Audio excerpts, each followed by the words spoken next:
আসসালামু আলাইকুম, শুভ সকাল। আমি রুবারে সুলতানা, বগুড়া ভার্চুয়াল স্কুল কুমিল্লার লাইভ ক্লাসে সবাইকে স্বাগত জানাচ্ছি। প্রিয় শিক্ষার্থীরা, তোমরা নিশ্চয়ই ভালো আছো। সবাইকে আবারও শুভেচ্ছা জানিয়ে শুরু করছি আমার আজকের ক্লাস। আজকে আলোচনা করব সপ্তম শ্রেণী বিজ্ঞান দশম অধ্যায়। তবে দশম অধ্যায় থেকে কোন টপিকটি নিয়ে আলোচনা করব সেটি আমি একটু পরে বলছি। তার আগে তোমাদের সাথে একটি গল্প বলি। গল্পটি হচ্ছে আজ থেকে 2500 বছর আগের প্রাচীন গ্রিস শহরের একটি গল্প। প্রাচীন গ্রিসে ম্যাগনেসিয়া নামক একটি প্রদেশ ছিল। সে প্রদেশে ম্যাগনাস নামক একটি রাখাল বালক বাস করত। রাখাল বালক কি বা রাখাল বালকের কাজ কি তোমরা নিশ্চয়ই সবাই জানো। অর্থাৎ যারা গৃহপালিত পশু ইত্যাদি, যে পোষা প্রাণী, মেষ বা গরু ছাগল ইত্যাদি মাঠে ছড়ায়, তারা হচ্ছে রাখাল বালক।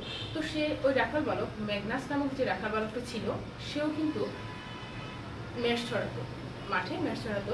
একদিন সে যখন বাড়ি ফিরছিল, তার মেষগুলো নিয়ে বাড়ি ফিরছিল, ফেরার পথে তার হাতে এমন একটি লাঠি ছিল।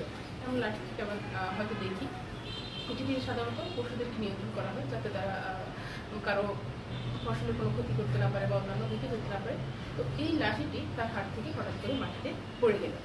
মাটিতে পড়ে যাওয়ার পর সে যখন লাঠিটাকে মাটি থেকে তুলতে গেল, দেখা যাচ্ছে সে লাঠিটাকে তুলতে পারছে না এবং সে আরো বারবার যখন চেষ্টা করছে, দেখলো যে লাঠির মাথায় একটি যে ছোট্ট লোহা ছিল, এই লোহাটিকে মাটির মধ্যে একটি অচেনা পাথর আকর্ষণ করে ধরে আছে।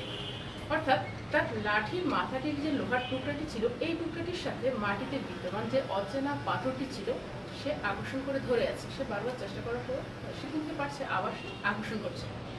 এই যে অচেনা পাথরটি, যেটিকে সে চিনতে পারেনি, তখন এটার সাথে কেউই পরিচিত ছিল না। পরবর্তীতে বিভিন্ন গবেষণা হলো, বিভিন্ন পরীক্ষা নিরীক্ষা হলো। পরীক্ষা নিরীক্ষার পর এই যে অচেনা পাথরটি, তার নাম দেওয়া হলো ম্যাগনেট। ম্যাগনেট নামকরণ করা হয়েছিল সেই রাখাল বালক ম্যাগনাসের নাম অনুসারে। তার নামকরণ করা হয়েছিল ম্যাগনেট, অচেনা পাথরটির নাম। এই ম্যাগনেটকেই আমরা সাধারণত চিনে থাকি চুম্বক হিসেবে, যেটাকে আমরা বলি চুম্বক। তো এই গল্পটি বললাম, গল্পটি শুনে তোমরা নিশ্চয়ই বুঝে গিয়েছো আজকে আমি কি নিয়ে তোমাদের সাথে আলোচনা করতে যাচ্ছি। আমাদের আজকের আলোচনার বিষয় তোমাদের দশম অধ্যায় থেকে সম্পর্কে, চুম্বক সম্পর্কে। আজকে যে টপিকগুলো আলোচনা করবে অধ্যায় থেকে, সেগুলো হচ্ছে চুম্বক, চুম্বক কি, চুম্বক পদার্থ, চুম্বকের প্রকারভেদ, চুম্বকের ধর্ম, বিভিন্ন ধরনের চুম্বকের পার্থক্য, চুম্বকের মেরু। তো প্রথমে আমরা চলে যাই চুম্বক কি সেটা জানার জন্য। চুম্বক কি, এই গল্পটির মধ্য থেকে কিন্তু আমরা কিছু উত্তর পেয়ে যাই। অর্থাৎ এই ম্যাগনেট বা চুম্বক, যে রাখাল বালকটির নামানুসারে যে নামকরণ করা হয়েছে অচেনা পাথরটি, সেটি বাংলা প্রতিশব্দ, ম্যাগনেটের বাংলা প্রতিশব্দ হলো চুম্বক। অর্থাৎ চুম্বকের যে লোহাকে আকর্ষণ করার ধর্ম আছে বা আকর্ষণ করার শক্তি বা সামর্থ্য আছে, সেই শক্তি বা সামর্থ্য হচ্ছে এক প্রকার বল।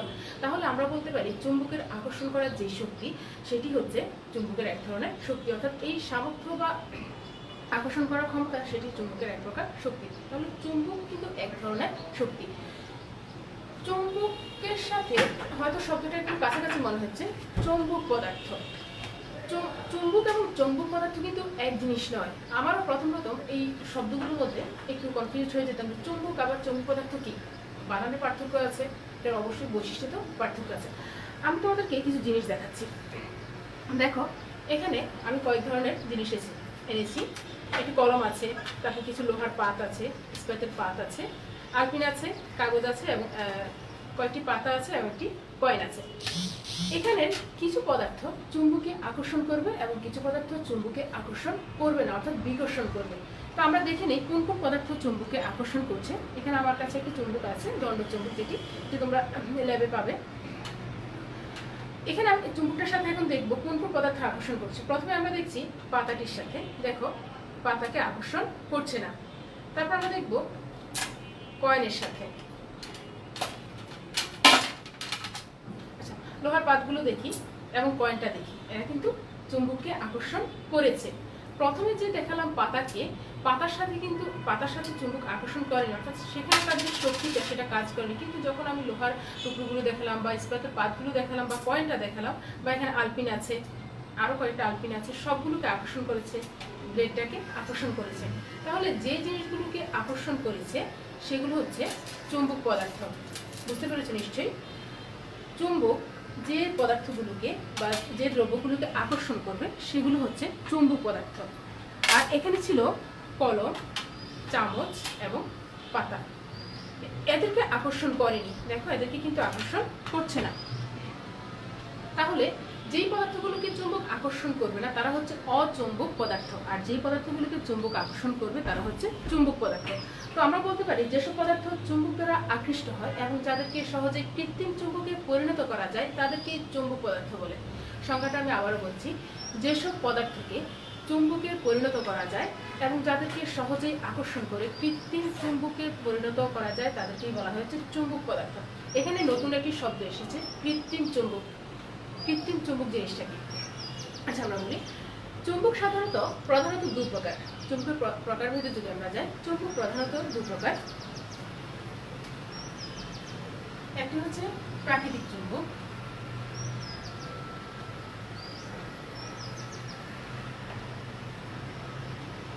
আরেকটি হচ্ছে কৃত্রিম চুম্বক। আলোচনা করছিলাম কৃত্রিম চুম্বক নিয়ে।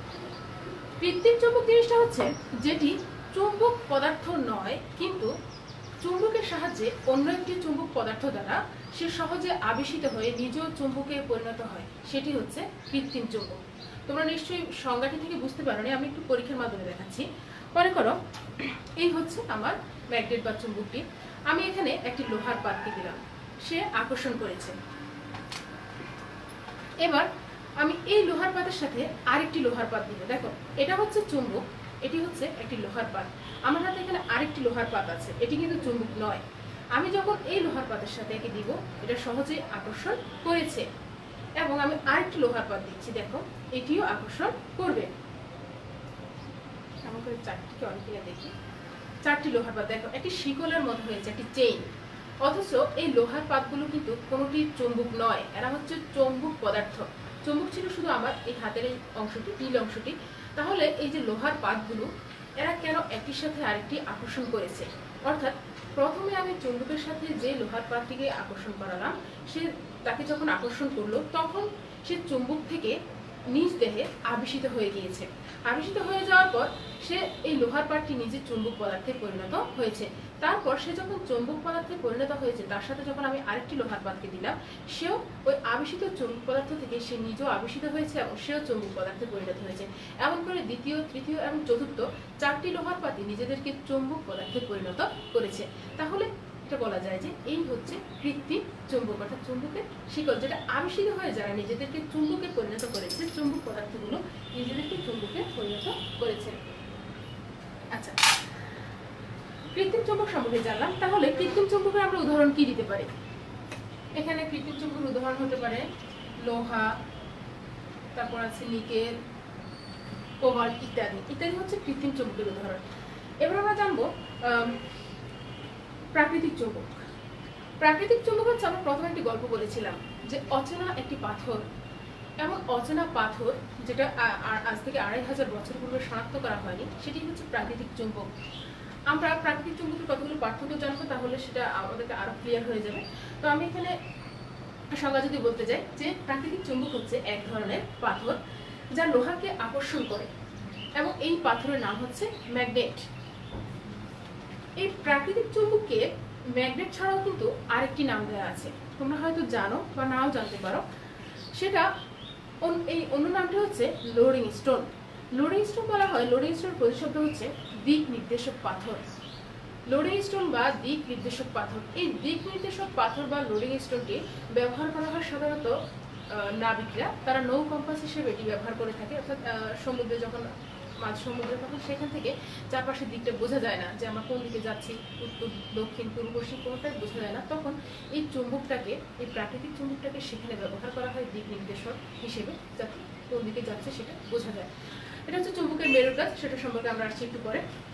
তো প্রাকৃতিক চুম্বককে লোডিং স্টোন বলা হয় কেন, পরীক্ষায় যখন এই প্রশ্নটি আসবে তোমরা আশা করি উত্তর দিতে পারবে। যেটি দিক নির্দেশক পাথর বা দিক নির্দেশক পদার্থ, এটি নৌ কম্পাস হিসেবে ব্যবহার করে নাবিকরা সমুদ্রে, এই জন্য তাকে বলা হয় দিক নির্দেশক পদার্থ। আচ্ছা, তারপর আমরা জানবো চুম্বকের প্রকারভেদ সম্পর্কে অলরেডি আলোচনা করেছি। চুম্বকের ধর্ম, অর্থাৎ এটি যে চুম্বক পদার্থ বা এটি আকর্ষণ করার ক্ষমতা আছে কিনা সেটা আমরা কিভাবে বুঝবো। অর্থাৎ এর আকর্ষণ করার ক্ষমতা নেই, এবং এই যে এই পদার্থটি এর আকর্ষণ করার ক্ষমতা আছে, বা এটি চুম্বক পদার্থ, এর আকর্ষণ করার ক্ষমতা কেন আছে, কি কি বৈশিষ্ট্যের উপর ভিত্তি করে তাকে চুম্বক বলা হয় সে সম্পর্কে আমরা জানবো। চুম্বকের প্রথম যে ধর্মটা সেটা আমরা বলবো একদম সবার আগে, যেটা আকর্ষণ করার ক্ষমতা, অর্থাৎ আমরা বলতে পারি তার ধর্ম হচ্ছে আকর্ষণ ধর্ম। আকর্ষণ ধর্ম যেটি অন্যান্য পদার্থের মধ্যে থাকে না। আমি এখানে একটি প্লাস্টিকটা দিয়ে দিয়েছি, যেমন এটি আমার মার্কারটি, এর কিন্তু আকর্ষণ ক্ষমতা নেই বা আকর্ষণ ধর্ম নেই, কিন্তু এই যে লোহার দণ্ডটি বা পাথরটি, চুম্বকটি দণ্ডচুম্বকটি, এর কেন আকর্ষণ করার ক্ষমতা আছে বা কেন এটি আকর্ষণ হয়। তো প্রথম যেটি বলেছিলাম আকর্ষণ ধর্ম, অর্থাৎ এটিই তার হচ্ছে প্রধান পার্থক্য। তারপর একে বলা যায় দিক নির্দেশক ধর্ম, এর আছে হচ্ছে দিক নির্দেশক ধর্ম। আমরা দিক নির্দেশক ধর্ম আমরা প্রাকৃতিক চুম্বকের ক্ষেত্রে পড়েছিলাম, এটি দিক নির্দেশক পদার্থ হিসেবে কাজ করে। তারপর আছে হচ্ছে আবেশী ধর্ম। আমি যখন এখানে চুম্বকের পরীক্ষাটি দেখিয়েছিলাম, একটা পাত থেকে, একটি লোহার পাত থেকে আরেকটি লোহার পাত যখন সেখানে চুম্বকে পরিণত হয়, চুম্বক পদার্থে পরিণত হয়, অর্থাৎ সে আবেশিত হয়, তার আকর্ষণ করার ক্ষমতাটা লোহার পাতের মধ্যে চলে আসে, এমন করে ক্রমে একটি থেকে আরেকটিতে চলে আসে। অর্থাৎ এই যে এখানে শিকড়টা হলো, চেইনটা হলো, এটি হচ্ছে তার আবেশী ধর্মের কারণে হয়েছে। তারপর চুম্বকের আরেকটি ইম্পর্টেন্ট যে ধর্ম আমরা বলি, সমমেরু পরস্পরকে বিকর্ষণ করে, বিপরীত মেরু পরস্পরকে আকর্ষণ করে। সমমেরু অর্থাৎ একই রকম মেরু এবং বিপরীত মেরু পরস্পরকে বিকর্ষণ করবে। তোমরা দেখো আমার হাতে দুটি দণ্ড চুম্বক আছে, আমরা এটি দেখানোর জন্য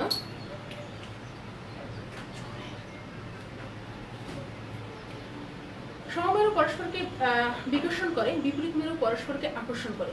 দুটি দণ্ড চুম্বক আছে, তোমরা এটি দেখো, এটি যেহেতু ল্যাবে ব্যবহার করা হয় সেজন্য এখানে অলরেডি চিহ্নিত করা আছে, এটি হচ্ছে এন এবং এটি হচ্ছে এস। একটি চুম্বকের সাধারণত দুটি মেরু থাকে, দেখিয়ে দিচ্ছি।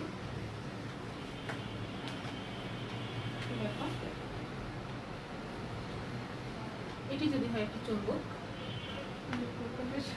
এটি হচ্ছে এন এবং এটি হচ্ছে এস, অর্থাৎ এন মানে হচ্ছে নর্থ বা উত্তর আর এস মানে হচ্ছে সাউথ বা দক্ষিণ। এখন এই যে চুম্বকগুলো, দণ্ড চুম্বকগুলো আমি নিলাম, এখানে এই দুই প্রান্ত একই রকম। তোমরা যদি অক্ষরগুলো না বোঝা যায় তাহলে এখানে কালারটা দেখতে পারো, অর্থাৎ এই উপরে দুটি হচ্ছে ব্লু, তারপর নিচে দুটি হচ্ছে রেড, অর্থাৎ নীল এবং লাল। সমমেরু অর্থাৎ একই রকম যে মেরুগুলো, এখানে আছে নর্থ বা এন এবং এখানে আছে এস বা সাউথ। আমাদের বৈশিষ্ট্য অনুযায়ী সমমেরু পরস্পরকে বিকর্ষণ করে, অর্থাৎ আমি দুটি সাউথ যখন কাছাকাছি নিব এরা বিকর্ষণ করবে, এরা আকর্ষণ করবে না।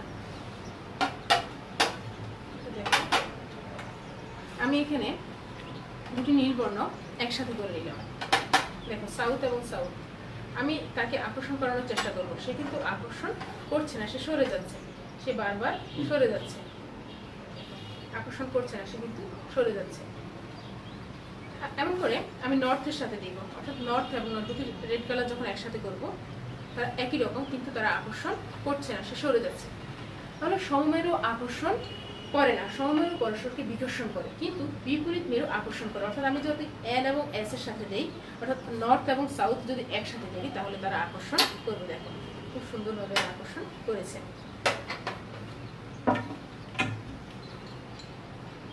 এই যে এন এবং এস আকর্ষণ করেছে, সমমেরু। বিপরীত মেরু আকর্ষণ করেছে। আবার একইভাবে এখানে সাউথের সাথে এদিকে নর্থ দিলাম, আকর্ষণ করেছে। কিন্তু আমি যদি এটা দিই বিকর্ষণ করে, তোমরা হয়তো বুঝতে, আমি যদি সরাচ্ছি এটা অলরেডি নিজে অটোমেটিকভাবে সরে যাচ্ছে, বিকর্ষণ করছে। চুম্বকের আরেকটি ধর্ম, সেটি হচ্ছে যে আগে আবেশ ও পরে আকর্ষণ, অর্থাৎ আগে সেটি আবেশিত হয়, চুম্বক পদার্থকে চুম্বকে পরিণত করে, আগে এটি আবেশিত হয়, তারপরে আকর্ষণ করে, অর্থাৎ আগে তার মধ্যে চুম্বকের যে ধর্মগুলো আছে সেগুলো আসে, তারপর সেটি আকর্ষিত হয়। তারপর আছে চুম্বকের সর্বদা দুটি মেরু থাকে। আমি এখানে দেখিয়েছিলাম সবসময় তার দুটি মেরু থাকে, একটি হচ্ছে উত্তর মেরু আর একটি হচ্ছে দক্ষিণ মেরু, যেটাকে সংক্ষেপে এন এবং এস দিয়ে চিহ্নিত করা হয়। একক মেরুর অস্তিত্ব নেই, চুম্বকে কখনোই একটি মেরু থাকে না, সবসময় সেখানে দুটি মেরু থাকবে, নর্থ এবং সাউথ। তারপর আমরা জানবো চুম্বকের পার্থক্য সম্পর্কে।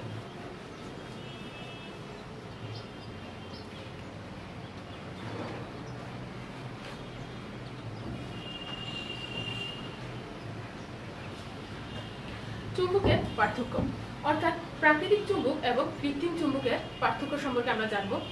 প্রাকৃতিক চুম্বক হচ্ছে যে আমরা বলেছিলাম যে অচেনা কোনো পাথর হতে পারে, এটা নির্দিষ্ট কোনো আকার থাকবে না, এটি যে কোনো আকৃতির হতে পারে, তাহলে প্রাকৃতিক চুম্বক বলা যায় এটি নির্দিষ্ট কোনো আকার নেই। এবং যেটি আছে কৃত্রিম চুম্বক, একটি নির্দিষ্ট আকার দেওয়া যায়, অর্থাৎ জ্যামিতিক আকৃতি নির্দিষ্ট আকারে হতে পারে। আমি এখানে দুই ধরনের দেখাচ্ছি, দেখো আমার কাছে ছিল দণ্ড চুম্বক, আর একটি চুম্বক আছে, এটি হচ্ছে অশ্বক্ষুরাকৃতির চুম্বক, হর্স শেপ, অশ্বক্ষুরাকৃতির চুম্বক। এর মধ্যেও কিন্তু এই যে মেরুগুলো হচ্ছে এন এবং এস, এই অংশটি সিলভার কালার যে অংশটি দেওয়া আছে এটি, এই অংশটি, আর এই অংশটা হচ্ছে, আমি চুম্বকের এই অংশটাও দেখাচ্ছি। তাহলে প্রাকৃতিক চুম্বক নির্দিষ্ট আকার বা আকৃতি নেই, আর কৃত্রিম চুম্বক হচ্ছে একই নির্দিষ্ট আকার দেওয়া যায়, জ্যামিতিক আকারে যে কোনো আকারে এঁকে দেওয়া যায়। আর প্রাকৃতিক চুম্বক হচ্ছে এর মেরু শক্তির পরিবর্তন করা যায় না, অর্থাৎ এটি ঠিক কোন প্রান্তে হবে, কোন মেরুতে হবে, কি মাঝখানের অঞ্চলটা আকর্ষণ করবে নাকি শুধু দুই মেরু আকর্ষণ করবে, এটা নির্দিষ্ট কোনো মেরুতে দেওয়া যায় না। কিন্তু কৃত্রিম চুম্বকে একে আলাদা করে মেরু চিহ্নিত করা যায়, দুটি মেরু উত্তর এবং দক্ষিণ মেরু নামে এখানে চিহ্নিত করা যায়। আর মেরুর অবস্থান নির্দিষ্ট, প্রাকৃতিক চুম্বকে মেরুর অবস্থান সবসময় নির্দিষ্ট থাকে এবং এই মেরুর অবস্থানটি কোনোভাবেই পরিবর্তন করা যায় না। আর কৃত্রিম চুম্বকের ক্ষেত্রে যেটা হয়, সেখানে মেরুর অবস্থানটি ইচ্ছে মতো পরিবর্তন করা যায়, অর্থাৎ এখানে আমি দেখিয়েছি, দেখো দুটিতে কিন্তু দুরকম ভাবে মেরুর অবস্থানটি দুরকম ভাবে চিহ্নিত করা গিয়েছে, অবস্থানটা পরিবর্তন করা গিয়েছে। তো পরীক্ষা যখন আসবে প্রাকৃতিক চুম্বক এবং কৃত্রিম চুম্বকের মধ্যে পার্থক্যের প্রশ্নটি খুবই গুরুত্বপূর্ণ, তখন তোমরা এইভাবে লিখবে। তারপর আমরা জানবো চুম্বকের মেরু সম্পর্কে। আমি এখানে চুম্বকটা আবারও আঁকছি। মনে করো এটি একটি দণ্ড চুম্বক, এটি হচ্ছে এন আর এটি হচ্ছে এস। এই যে এটি একটি মেরু এবং এটি হচ্ছে আরেকটি মেরু, এটা হচ্ছে দক্ষিণ মেরু আর এটা হচ্ছে উত্তর মেরু। তাহলে মাঝখানের যে অংশটি দেখো, এই অংশটি আমি যদি এইভাবে রাখি, এটি হচ্ছে এন এবং এটি হচ্ছে এস, তাহলে মাঝখানের এই অংশটি কিন্তু অন্যান্য অংশের মতো এতটা আকর্ষণ করে না। এখানে আকর্ষণ করবে দক্ষিণ মেরুতে এবং এখানে উত্তর মেরুতে আকর্ষণ করবে, কিন্তু মাঝখানে এখানে আকর্ষণ করবে, তবে তার আকর্ষণ করার ক্ষমতাটা কম। তোমরা হয়তো বুঝতে পারছো না, আমি হাতে দিয়ে টের পাচ্ছি, এখানে আকর্ষণ করার ক্ষমতাটা কম। তাহলে এই যে মাঝখানের অংশটা, তার নাম কি? দু প্রান্তে দুই অংশের নাম হচ্ছে দুটি মেরু, উত্তর মেরু দক্ষিণ মেরু। মাঝখানের যে অংশ তাকে বলা হয়েছে উদাসীন অঞ্চল। উদাসীন অঞ্চল।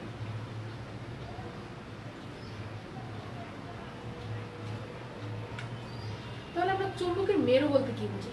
চুম্বকের মেরুর সংজ্ঞাটা যদি বলা যায় তাহলে এভাবে বলতে পারি, কোন চুম্বকের দুটি প্রান্তের যে দুই অঞ্চলে আকর্ষণ ক্ষমতা সবচেয়ে বেশি, অর্থাৎ এই উদাসীন অঞ্চল থেকে তার দুটি প্রান্তে আকর্ষণ ক্ষমতাটা সবচেয়ে বেশি থাকবে, ফলে এই দুটি প্রান্তকেই বলা হয়েছে চুম্বকের মেরু। চুম্বকের মেরু দুই ধরনের হয়ে থাকে। তো এখানে চুম্বকের উদাসীন অঞ্চল বলেছি, তাহলে চুম্বকের উদাসীন অঞ্চলের আকর্ষণ ক্ষমতাটা আমরা কিভাবে বলতে পারি? স্বাভাবিকভাবে উত্তর এবং দক্ষিণ মেরু থেকে উদাসীন অঞ্চলের আকর্ষণ ক্ষমতাটা অপেক্ষাকৃত কম, অর্থাৎ এখান থেকে এখানের আকর্ষণ ক্ষমতাটা অপেক্ষাকৃত কম। চুম্বকের আরো একটি অংশ আছে, সেটি হচ্ছে অক্ষ। আমরা কাল্পনিকভাবে ধরে নিতে পারি, অর্থাৎ চুম্বকের একটি মেরু থেকে অপর মেরু পর্যন্ত বিস্তৃত একটি কাল্পনিক রেখা আমরা জাস্ট কল্পনা করবো, এখানে কিন্তু চিহ্নিত করা নাই, মেরুগুলি চিহ্নিত করা আছে। উত্তর মেরু থেকে দক্ষিণ মেরু বা দক্ষিণ মেরু থেকে উত্তর মেরু পর্যন্ত বিস্তৃত যে সমান্তরাল রেখাটি বা সরল রেখাটি কাল্পনিকভাবে, সেটিকেই বলা হয়েছে চুম্বকের অক্ষ।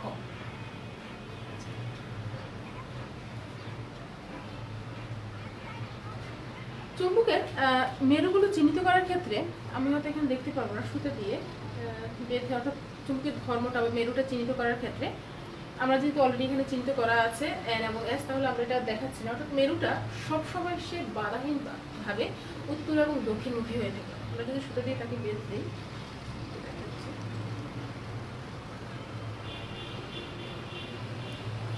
মাঝ বরাবর থাকবে। আমি এখানে একটি কোনো কিছুর সাথে আটকে দিলে হতো। অর্থাৎ এটি যখন মুক্তভাবে ঝুলন্ত অবস্থা থাকবে, এটি সবসময় কিন্তু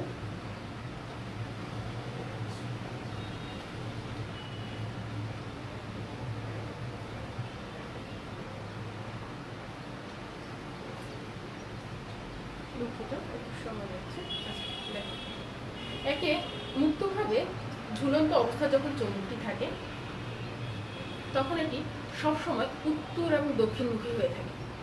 এটি হচ্ছে চুম্বকের একটি ধর্ম। তাকে যেভাবেই রাখা হোক না কেন, সে কিন্তু আমি তাকে যেভাবেই রাখি, সে বাধাহীনভাবে সবসময় উত্তর দক্ষিণমুখী হয়ে থাকে। এটি হচ্ছে চুম্বকের নিয়ম। তো সেটা কিছুক্ষণ লিখে দিতে হবে, তাহলে সে উত্তর দক্ষিণমুখী হয়ে থাকে। কিন্তু সে উত্তর ঝুলন্ত অবস্থা সাধারণত নেই। একটি ধর্মের সাথে থেকে বেঁধে দিলে খুব সুন্দরভাবে বোঝা যায়, কিন্তু সময় লাগে, দেখাচ্ছি না।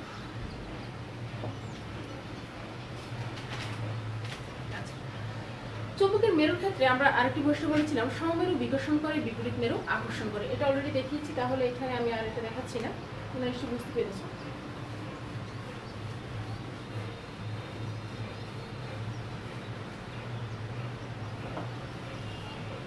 সমমেরু পরস্পরকে বিকর্ষণ করে, বিপরীত মেরু আকর্ষণ করে। এটার জন্য তোমাদের বইয়ে 106 পৃষ্ঠা, অর্থাৎ দশম অধ্যায়ের 106 পৃষ্ঠা একটি পরীক্ষা আছে। আমি একটু আগে যেটা বলেছিলাম, মেরুগুলো চিহ্নিত করার ক্ষেত্রে, অর্থাৎ আমরা মুক্তভাবে যদি চুম্বককে ঝুলিয়ে দিই, দুটি দণ্ড চুম্বক আছে এখানে, এটা একটি এনেছি, তাহলে দেখা যাবে দুটি চুম্বকই উত্তর দক্ষিণমুখী হয়ে আছে। এটাই তার ধর্ম। সে কখনোই পূর্বসীমে থাকবে না, সবসময় উত্তর দক্ষিণমুখী থাকবে। তো প্রিয় শিক্ষার্থীরা, আজকের পাঠে তোমরা নিশ্চয়ই বুঝতে পেরেছো। আমি তোমাদের জন্য একটি বাড়ির কাজ দিচ্ছি, তোমরা এটা রেডি করে রাখবো। অর্থাৎ বাড়ির কাজ তোমরা ঠিক জাস্ট তোমরা পরীক্ষা করে দেখবে। এটি হচ্ছে 107 পৃষ্ঠায় তোমাদের একটি ছক আছে, দেখবে এখানে আছে চুম্বক এবং অচুম্বক পদার্থ চিহ্নিত করা।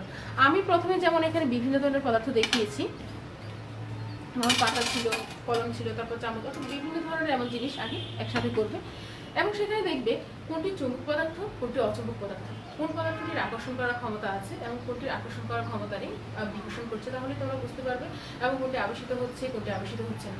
তোমরা এই ছকটি করে রাখবে। এখানে দেওয়া আছে যে গৃহের বিভিন্ন বস্তুর নাম, তারপর চুম্বক আকর্ষণ করে কিনা এবং কোন ধরনের পদার্থ। আকর্ষণ করলেই বুঝবে এটা চুম্বক পদার্থ, আর যদি আকর্ষণ না করে তাহলে বুঝবে একটা অচুম্বক পদার্থ। তোমরা একটি চার্ট আকারে লিপিবদ্ধ করে রাখবে। তো প্রিয় শিক্ষার্থীরা, আজ এ পর্যন্তই। তোমরা সবাই ভালো থেকো, সুস্থ থেকো। আল্লাহ হাফেজ।